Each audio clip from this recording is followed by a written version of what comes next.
How can someone sell something that he doesn't hold? Well, this is market and it never fails to surprise you. Hello, I'm Abhishek Sood from Brainvibe.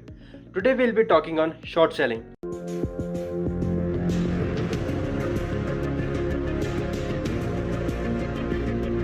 Short selling is an investment or trading strategy that speculates on the downside of a stock or other securities prices.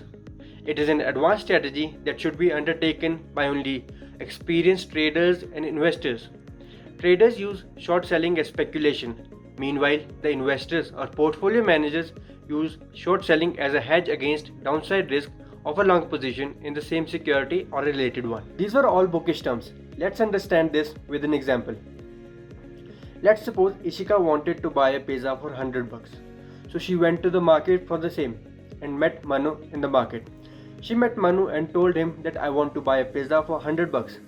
Here Manu didn't have any pizza but thought I could get the same pizza for some lower amount like 80 rupees and can get the difference in both the amounts as his profit. So while thinking this, he accepted the order and promised Ishika to provide the pizza at 100 rupees. Same is the case with short selling.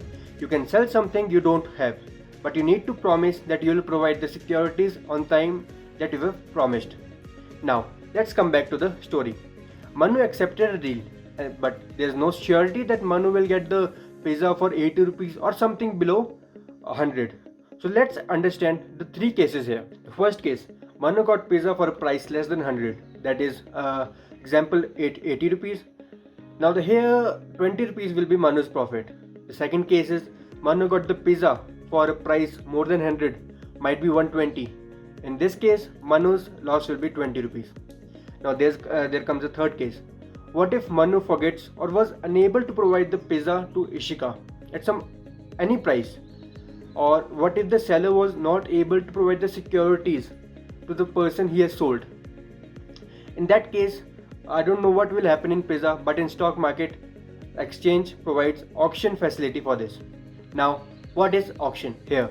We don't need to understand the concept of auction more deeply, but we need to understand the requirement of the auction. Here the requirement of the auction is to settle the dispute between Manu and Ishika, as Manu was unable to fulfill the promise of Ishika. So here in this auction, the exchange will call the shareholders and ask them to sell their shares to exchange. Now they can give at any rate. The lowest rate will be respected. The exchange will get the shares from these shareholders and give the shares to Ishika. And the difference between the price that exchange got and the price at which the Manu and Ishika got their deal, this price will be charged as penalty on Manu. Is there only three possibilities? Well, in case of pizza, there is always a limit of a restaurant, like it can be 100, 1000 or even 10,000. But how can we expect that there is no limit in the stock market?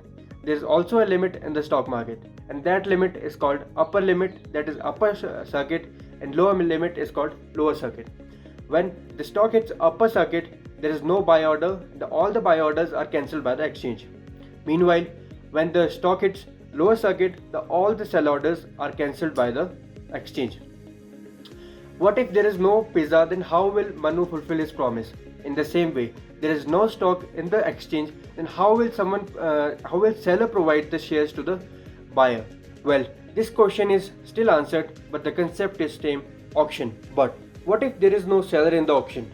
In that case, the exchange will give Ishika 20% returns calculated from the day's closing, and the difference between the price that Ishika will get and the price that Ishika and Manu confirmed the order, the difference between this price will be levied as a penalty on Manu.